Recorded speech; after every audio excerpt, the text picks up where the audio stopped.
S, welcome back to our YouTube channel. ಇವತ್ತು ಕಾರಿಂದ ವ್ಲಾಗ್ನ ಶುರು ಮಾಡಿದ್ದೀನಿ. ಬಿಕಾಸ್ ನಾವು ಒಂದು ಫಂಕ್ಷನ್ಗೆ ಹೋಗ್ತಾ ಇದ್ದೀವಿ. ಸದ್ಯ ಹೆಂಗೋ ಹಾಲಿಡೇ ಆಗಿರೋದಕ್ಕೆ ಮಂಗಳವಾರ ಆಗಿದ್ರೂ ಹೋಗ್ತಾ ಇದ್ದೀವಿ. ವೀಕ್ ಡೇಸ್ ಅಂದರೆ ನಾರ್ಮಲ್ ಸ್ಕೂಲ್ ಇರುವಾಗ ಆಗಿದ್ರೆ ಕಷ್ಟ ಆಗ್ಬಿಡ್ತಿದ್ದಲ್ಲ ರೀ. ನಾವು ಹೇಳಿದ್ವಿ ಅಕ್ಕಂಗೆ, ನಾವು ಯಾರ ಮನೆ ಫಂಕ್ಷನ್ ಅಂದರೆ ನೀತು ಅವರ ಅಕ್ಕನ ಮಗಂದು ಇವತ್ತು ನಾಮಕರಣ ಇದೆ. ಸೊ ಅಲ್ಲಿಗೆ ಹೋಗ್ತಾ ಇದ್ದೀವಿ. ಅವಳದೇ ವ್ಲಾಗ್ ನೋಡ್ತಾ ಇದೆ. ಆಮೇಲೆ ನೆನಪಾಯ್ತು ನಾನು ವ್ಲಾಗ್ ಮಾಡಬೇಕಲ್ವ ಅಂತ ಅವಳು ವ್ಲಾಗ್ನ ಸ್ಟಾಪ್ ಮಾಡಿ ನಾನು ವ್ಲಾಗ್ ಮಾಡ್ತಾ ಇದ್ದೀನಿ. ಗುಂಬಾಯ್ ಗುಮ್ಮಮ್ಮ. ಆಮೇಲೆ ಕಮೆಂಟ್ ಮಾಡಬೇಡಿ, ನೀವು 3 ಜನ ಒಂಥರ ಹಾಕೊಂಡ್ಬಿಟ್ಟು ಅಪ್ಪುಗೆ ದೂರ ಮಾಡಿಬಿಡಿದಿರೋ ಅಂತ. ಸೊ ಅಪ್ಪುಗೆ ಹುಡ್ಕಿದ್ವಿ, ಅದು ಕಲರು ವಾಶ್ ಆಗಿರಲಿಲ್ಲ. ಅದಕ್ಕೆ ಅವನು ಹೊಸದೇ ಹಾಕ್ಕೊಳ್ತೀನಿ, ನೀವು ಹಾಕ್ಕೊಳ್ಳಿ ಪರವಾಗಿಲ್ಲ ಅಂದ. ಸೊ ಅದಕ್ಕೋಸ್ಕರ ನಮಗೆ ನಾನು ಇದನ್ನು ವೇರ್ ಮಾಡಿದ್ನ. ನಾನು ವೇರ್ ಮಾಡ್ತಿದ್ದಂಗೆ ಪ್ರಮೋದ್ ಅವರು ಗೊಂಬೆಗೂ ಅದೇ ಕಲರ್ ಇದೆಯಲ್ಲ ಫ್ರಾಕ್, ಅದನ್ನೇ ಹಾಕ್ಬಿಡು ಅಂದರು. ಸೊ ಗೊಂಬೆಗೆ ಇದು ನಾಮಕರಣದಲ್ಲಿ ಗಿಫ್ಟ್ ಬಂದಿರೋದು. ಆಮೇಲೆ ಪ್ರಮೋದ್ ಅವರು ನನ್ನ ಹತ್ರನೂ ಆ ಕಲರ್ ಇದೆ ಹಾಕೋತೀನಿ ಅಂದರು. ಪಾಪ ಅಪ್ಪಗೂ ಹುಡುಕಿ ಸಾಕಾಯಿತು. ಆಮೇಲೆ ವಾಶಲ್ಲಿತ್ತು. ಸೊ ಬೇಡ ಅಂದ್ಬಿಟ್ಟು ಅವನು ಇಲ್ಲ ನಾನು ಹೊಸದೇ ಹಾಕ್ಕೊಳ್ತೀನಿ ಅಂದ್ಬಿಟ್ಟು ಮೊನ್ನೆ ತೊಗೊಂಡಿದ್ವಲ್ಲ ಧರ್ಮಸ್ಥಳ ಹೋಗೋಕ್ಕೂ ಮುಂಚೆ ಅವನು ಅದನ್ನು ವೇರ್ ಮಾಡಿ ಹೊಸ ಶೂನು ಹಾಕ್ಕೊಂಡು ಬಂದಿದ್ದಾನೆ. ಸೊ ಬನ್ನಿ ಒಳ್ಳೆ ನಾನ್ ವೆಜ್ ಬ್ಯಾಟಿಂಗ್ ಮಾಡೋಣ. ಬೇಕು ಏನಮ್ಮ ವಿಂಡೋ ತೆಗಿಬೇಕಾ? ತೆಗಿತೀನಲ್ಲ, ತೆಗೀರಿ ವಿಂಡೋ.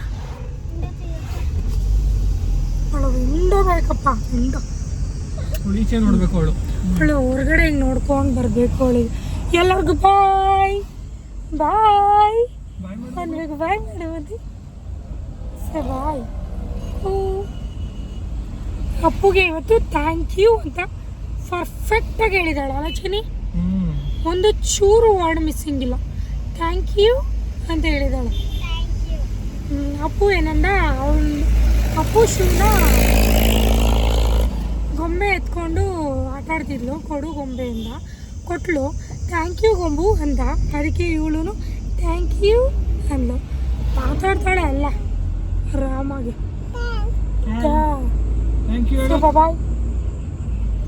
ಬಾಯ್ ಬಾಯ್ ಬಾಯ್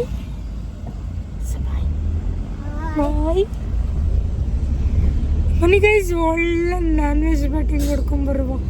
ನನಗಂತೂ ಒಂದಿನ ತಿಂದಿಲ್ಲ ಅಂದ್ರೂ ಒಂಥರ ಆಗ್ತಿರುತ್ತೆ. ಅದರಲ್ಲೂ ಪ್ರಸಾದ ಖಾಲಿ ಆಗೋವರೆಗೂ ಮನೇಲಿ ಮಾಡೋಂಗಿಲ್ಲ ರೂಲ್ಸು. ಸೊ ಇವಾಗೆಲ್ಲ ಪ್ರಸಾದ ಆಂಟಿ ಮನೆಗೆ, ಪ್ರಮೋದ್ ಅವ್ರ ಫ್ರೆಂಡ್ ಶ್ಯಾಮಣ್ಣನ ಮನೆಗೆ, ಆ್ಯಂಡ್ ರತ್ನ ಆಂಟಿ ಮನೆಗೆ ಕೊಟ್ಟು ಆಮೇಲೆ ಎಲ್ಲ ನೆನ್ನೆ ಖಾಲಿ ಮಾಡಿದ್ವಿ. ನೆನ್ನೆ ಪೂಜೆ ಮಾಡಿ ಪ್ರಸಾದಕ್ಕೆಲ್ಲ ಅಕ್ಕಪಕ್ಕಕ್ಕೂ ಹಂಚಿದ್ವಿ.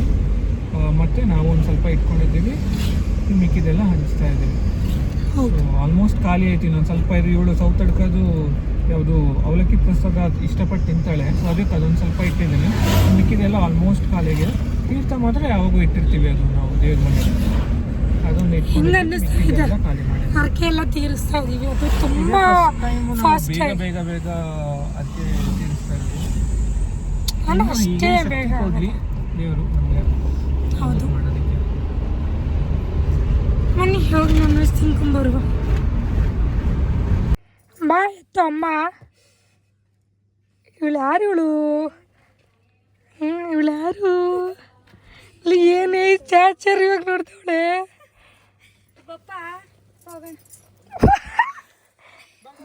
ಎಲ್ಲರ ತಗೋ ಹೋಗ್ತಾಳೆ.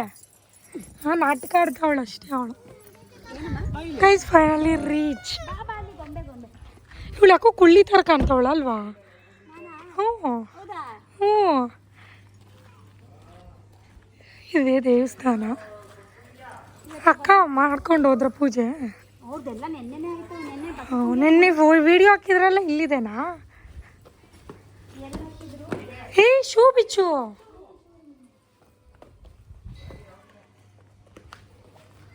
ವಿಡಿಯೋ ಮಾಡ್ಬೋದಲ್ಲ?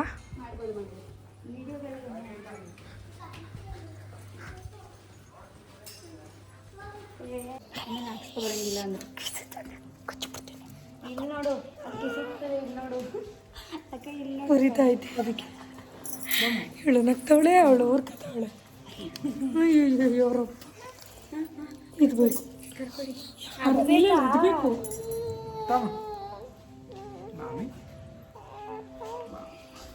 ಟೆಂಪಲ್ಲಿಂದ ನಾವು ಚೌಟ್ರಿಗೆ ಹೋದ್ವಿ. ಇನ್ನೂ ಊಟ ಶುರು ಆಗಿರಲಿಲ್ಲ. 1 ಗಂಟೆ ಬಿಟ್ಟು ಶುರು ಮಾಡಿದ್ರು. ಬಿಕಾಸ್ ನಾನು ಬೆಳಗ್ಗೆ ಊಟ ಟಿಫನ್ ಮಾಡಿರಲಿಲ್ಲ.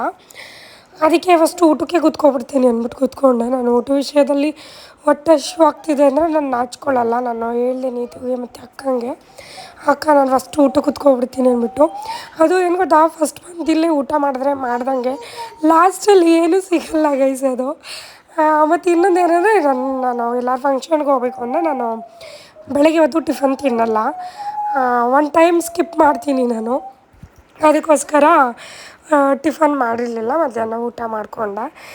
ಆ್ಯಂಡ್ ಅಕ್ಕ ನೀತು ಎಲ್ಲ ಮಾತಾಡಿಸ್ತಾಯಿದ್ರು. ಅವ್ರು ತುಂಬ ಜನ ಬಂದಿದ್ದರು ಅವ್ರ ಕಡೆಯಿಂದ. ಏನೋ ಅಂದ್ಕೋಬೇಡಿ ಅಂದ್ಕೊಂಡು ಅಲ್ಲಿ ಹೋಗ್ತಾರೆ, ಇಲ್ಲಿ ಬಂದು ಮಾತಾಡಿಸ್ತಾರೆ. ಆ್ಯಂಡ್ ಎಲ್ಲರಿಗೂ ಅರಿಶಿನ ಕುಂಕುಮನ ಕೊಡ್ತಾಯಿದ್ರು ಊಟ ಆದಮೇಲೆ.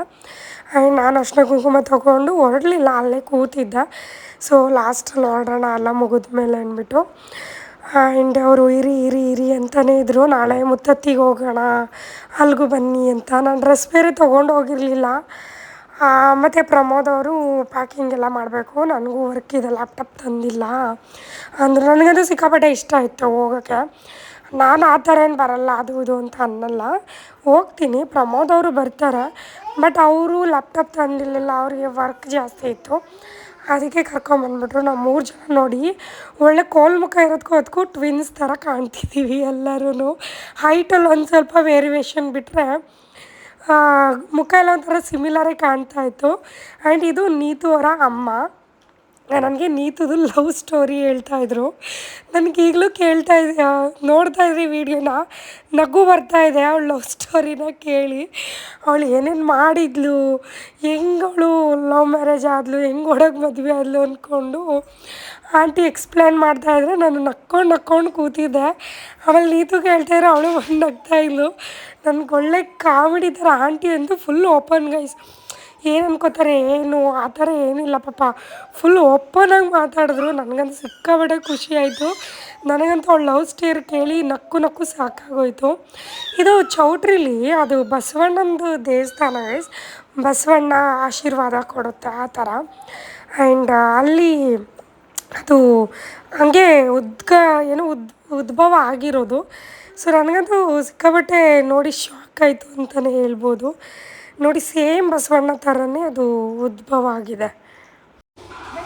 ನಮ್ಮ ಮನೆಯವ್ರಿಗೆ ರೀ ಅಂದ್ರೆ ಅವ್ನು ಯಾರನ್ನೋ ಕರಿತಾಳೆ ಅಂತ ಸುಮ್ಮನೆ ಜೇವಣ್ಣ ರೀ ನೋಡ್ರಿ ಅಣ್ಣ ಏನು ರೆಸ್ಪೆಕ್ಟ್ ಕೊಡ್ತಾವಳೆ ನೋಡಿ. ಅವ್ರಿಗೆ ಶಾಕ್ ಆಗೋಯ್ತು, ಗಾಬರಿ ಹಿಡ್ದಾಯ್ತು. ಸಿ ಬಾಯ್ ಮಗ್ಲು ಬಾಯ್. ಏನು ಅದೆಲ್ಲ ಮರದ ಪೀಸೆಲ್ಲ ಕಾರಲ್ಲಿ ಇಟ್ಕೊಂಡು ತಂತೀನಿ. ಎಸ್ ಗೈಸ್, ಊಟ ಮಾಡಿ ಒಂದಷ್ಟು ಹೊತ್ತು ಅವ್ರ ಜೊತೆ ಎಲ್ಲ ಟೈಮ್ ಸ್ಪೆಂಡ್ ಮಾಡಿ ರಿಟರ್ನ್ ಮೈಸೂರು ಹೋಗ್ತಾ ಇದ್ದೀವಿ. On the way Malavalli. ಹಿಂಗಿತ್ತು ಊಟ ಸಕ್ಕತ್ತಾಗಿ. ಸಾಂಬಾರಂತೂ ಇನ್ನೂ ಹಿಂಗೈತೆ, ಅಷ್ಟು ಚೆನ್ನಾಗಿ ಮಾಡಿದರು. ಆ್ಯಂಡ್ ಎಲ್ಲನೂ ಊಟ ಮಾಡಿಕೊಂಡು ಸ್ವಲ್ಪ ಅಲ್ಲೇ ಅವ್ರ ಜೊತೆ ಟೈಮ್ ಎಲ್ಲ ಸ್ಪೆಂಡ್ ಮಾಡಿ ನಾವು 4:15 ಹೊರಡ್ತಾ ಇದ್ವಿ. ಮಳವಳ್ಳಿಯಿಂದ ಏನು ಹತ್ರ, ಒಂದು 10 ಮಿನಿಟ್ಸ್ ಅಲ್ಲ ರೀ ಅಷ್ಟೇ. ಇವಾಗ ನಾವು ಬರುವಾಗ ಬಸಪ್ಪ ಹೋಯ್ತು ಗೈಸ್. ಅಲ್ಲಿ ಬಸಪ್ಪಂದೇನೇ ಇರೋದು. ನಾನು ಏನಾದ್ರು ಕೇಳೋಣ ಅಂತ ಅಂದ್ಕೊಂಡೆ ಹೋಗಿದ್ದೆ, ಬಟ್ ಇವಾಗ ಹೋಯ್ತು. ನಾವು ಬರ್ತಾಯಿದ್ವಿ, ಬಸಪ್ಪ ಇವಾಗ ಬಸ್ಸಲ್ಲಿ ಹೋಯ್ತು. ಇನ್ನು ಕೇಳಬಾರ್ದು ಅಂತಿದ್ದೇನೋ ಮೇ ಬಿ, ಏನು ಮಾಡೋಕ್ಕಾಗಲ್ಲ. ಇವಾಗ ಕೇಳೋಕ್ಕಾಗಲ್ಲ, ಮುಂಚೆ ಹೇಳ್ತಿರೋದು. ಇವಾಗ ಮನೆ ಕಡೆ ಹೋಗ್ತಾ ಇದ್ವಿ.